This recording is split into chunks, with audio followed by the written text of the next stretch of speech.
Hi, welcome to my YouTube channel, Financial Experts. Today we are here to discuss about a very important principle of fund utilization.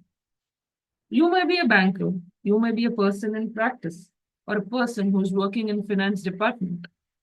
This particular concept is of help to each and every one. Now, before we deep dive into this concept,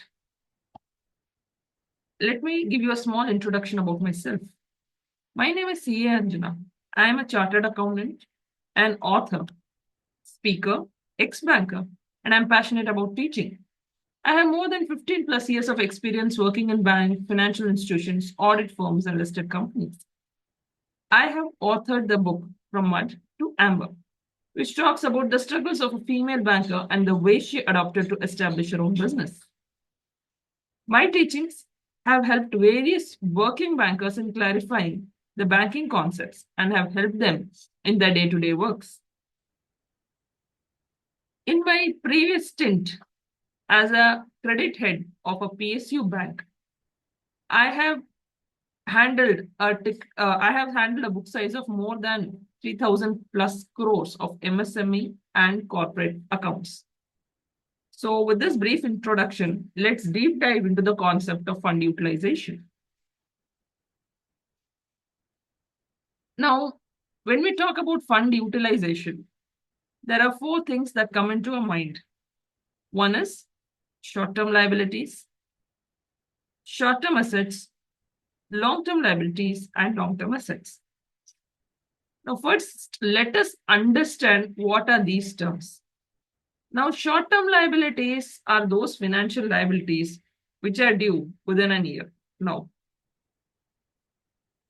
what are those? They can be short-term loans, or they can be your CC facilities, which is repayable on demand, or they can be your overdraft limits. They can be your overdraft limits, or they can be, any accrued expenses, etc. So these are those liabilities which have to be met within a year. And short-term assets are those assets which can be converted into cash within 6 to 12 months. That is within a very short period of time. It may not necessarily be 6 months, it can even be 3 months. Okay.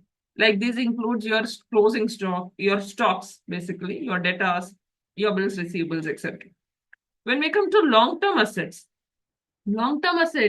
they are generally used, they are expected to be used for more than 1 year, and they are generally for the functioning of a business in a long-term perspective. Like, for example, you have your property, plant and machinery, some intangible assets, your goodwill, your trademarks, your copyrights, etc. These are your long-term assets. And there is a long-term liabilities. Now, long-term liabilities, which are those obligations which are due and repayable after 1 year. These include your term loans. This can include your debentures. These are few of the long-term liabilities. Now, what has this got to do with fund utilization? Let's understand. See here, I have given you an understanding of the balance sheet. On the left side, we have liabilities and equities. See, when we run a business, what is the source of funds? What is the source from where we can raise money for our business? It can be through equity or it can be through long-term liabilities.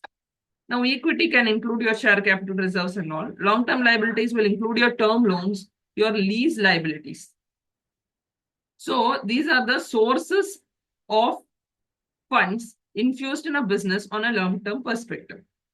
And to run a business, we incur some short-term liabilities like bills payables, creditors. We need to buy some raw materials for which we would have to be paying our creditors. Some small liabilities. They are short-term liabilities which are to be repayable within a month, or it depends on between 1 month to 6 months. Basically, these are to be repayable within 12 months.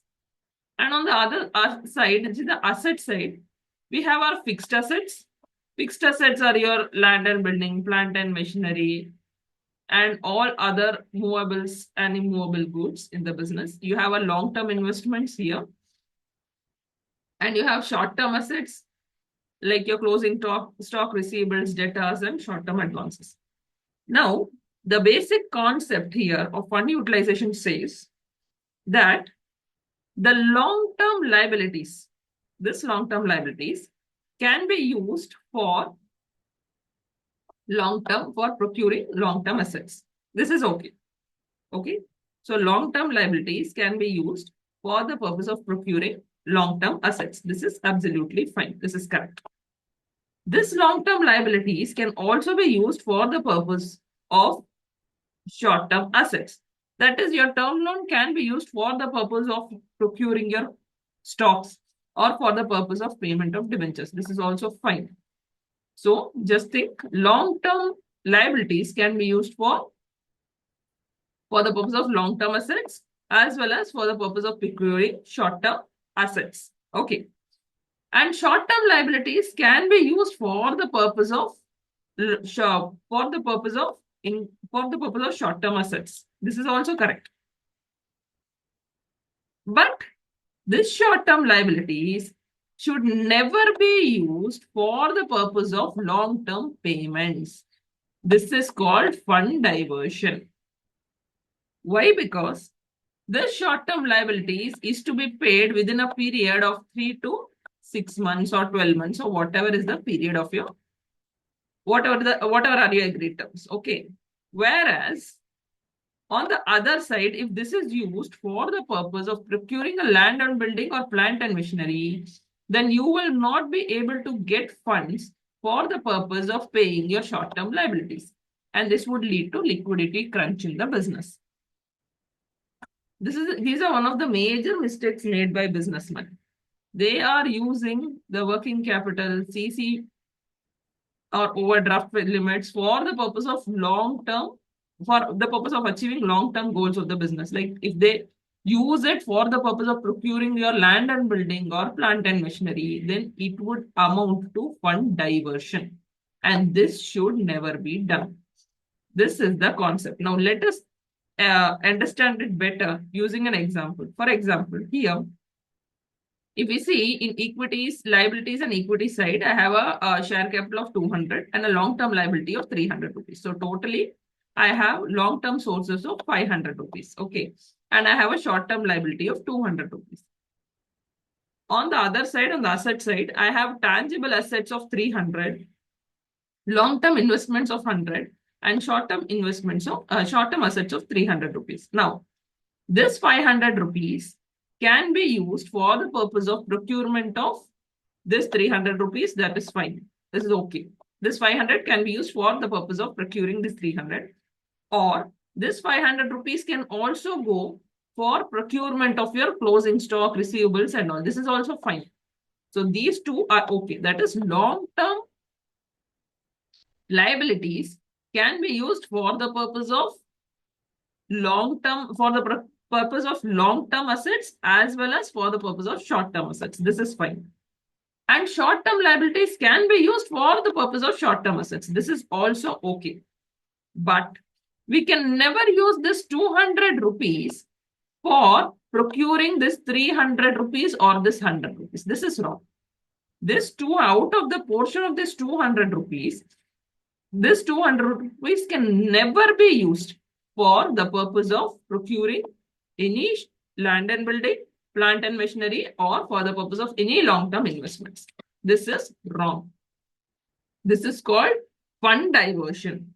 And once a company enters into it, then it is very, very, very difficult for the company to sustain in the market, because the short-term liabilities have to be repaid within 1 year. Okay.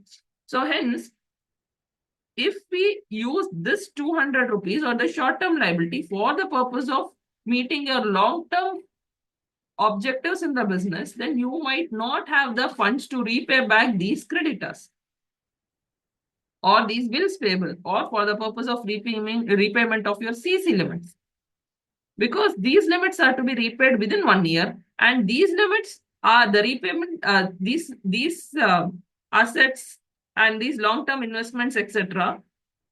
It will take more than 1 year for us to convert these into cash for the purpose of repayment. So you'll not have adequate cash to repay the short-term liability creditors or bills payables or for the purpose of working capital requirements. Hence, as a rule, your short-term liabilities should never be used for the purpose of meeting your long-term objectives of the business. I hope this particular video was of some help to you. Please do like and subscribe to my YouTube channel. You can follow me on LinkedIn. And anyone who wishes to purchase a copy of my book From Mud to Amber, the link of the same is given in the description. Have a nice day. Thank you. Bye bye.